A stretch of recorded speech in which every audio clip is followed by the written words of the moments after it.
কিরে ফুটো, বাড়ি চলে আসলি যে?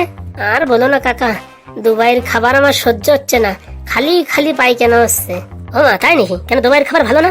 আর কাকা বলে না, ওইসব ইংলিশ মিডিয়ামের খাবার আমার সহ্য হয় না, বুঝতে পারিস কাকা। আগে শরীর দেখবো না টাকা দেখবো। তো ভাইপো, এখানে কাজ বাজ ভালো ছিল ভাইপো? কাজ ভালো ছিল মানে সার্ভিস সেন্টারে কাজ ছিল, শুধু খাওয়া সও, মানে সেই কাজ। বাবা আর কিছুদিন থাকি আসতে পারতে, টাকা পয়সা কিছু নিয়ে আসতে পারতে। টাকার কথা আর কি বলবো, কিছুদিন থাকি আসলে এটিএম পুরো ফুল হয়ে যেত, বুঝতে পারিস। কিন্তু টাকা দেখলেই তো হবে না, খালি ঘন ঘন পায়খানা আসতেছে আমার, খালি পারে, এর জন্যই চলে আসলাম। তা বাবা, শুনলাম নাকি তোমার পাসপোর্ট হারাই গেছে, তা তুমি কি করে আসলে বাবা?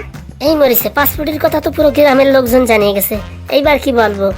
আরে দিদিমা, ও অনেক কথা, পরে এক সময় বলবানি, বুঝছো? বিশাল খিদে লাগিছে, দেখি বউরা কি রান্না করে রাখছে, একটু খাইয়ে আসি। শালা গ্রামের লোকজন সব জানিয়ে গেছে এইসব ঘটনা, এখন কি যে বলবানি সব লোকেরে।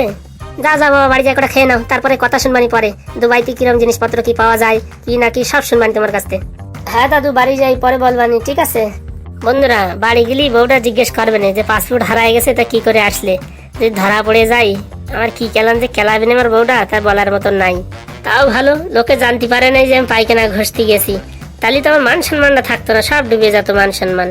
যাই বন্ধুরা, বাড়ির দিকে যাই, বউটা আমার জন্য অপেক্ষা করতেছে। কি ঝাঁটা নিয়ে অপেক্ষা করতেছে নাকি তার কোনো গ্যারেন্টি নাই, বুঝতে পারিস? পরের পাটে দেখতে পারবা কি হয়েছে কি না হয়েছে। তা বন্ধুরা, সবাই খালি টাকা দেখে বিদেশ